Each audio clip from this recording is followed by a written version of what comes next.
প্রাণের উৎসবে মেতে ওঠার অপেক্ষায় দেশ।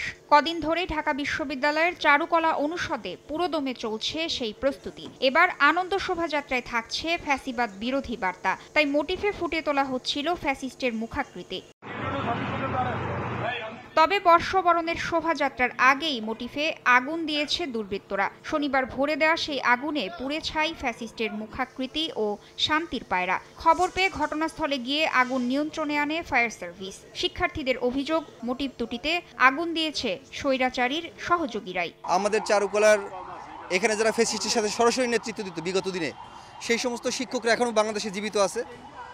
এখনও তাদের যারা পরামর্শ দিত, এরকম দুই একজন শিক্ষক এখনও ভিতরে আছে।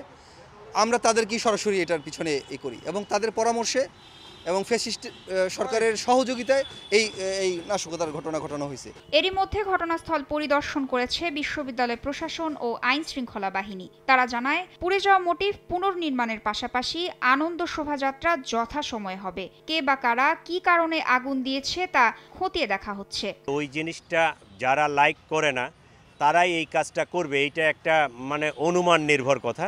কিন্তু এইটা আমরা তদন্ত করে আমরা যদি ওই ভিডিও ফুটেজগুলো আমরা যখন কমপ্লিটলি এটা ইনভেস্টিগেশন করতে পারবো, আমরা ওইটা যে এখানে লাইটিং আগুনটা লাগাইছে তারে ডিটেক্ট করতে পারলে তার মাস্টার মাইন্ড কারা বা এটার সাথে কারা জড়িত, এইটার ডিটেইল আমরা পরে বলতে পারবো। আমাদের হাতে মাত্র 40 ঘন্টা সময় আছে, এর মধ্যেই মোটিভ করা যাবে কিনা এভাবে শিল্পীরা তাদের মতামত দিবেন।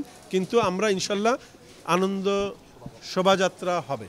এদিকে চারুকলায় আগুনের ঘটনায় সিলেটে জরুরি সংবাদ সম্মেলনের ডাক দেন সংস্কৃতি উপদেষ্টা মোস্তফা সরওয়ার ফারুকী। তিনি বলেন, নাশকতায় জড়িত ফ্যাসিবাদের দোসররা। এটা স্পষ্টতই একটা জুলাই পরবর্তী সময়ে জুলাইকে চ্যালেঞ্জ করে ফ্যাসিবাদের দোসরদের করা কাজ বলে আমরা মনে করছি।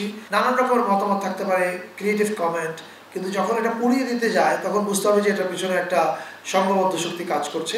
এ ঘটনায় শাহবাগ থানায় সাধারণ ডায়েরি করা হয়েছে। গঠন করা হয়েছে একটি তদন্ত কমিটিও। তাসনিয়া নিশাত, মিম, সময় সংবাদ, ঢাকা।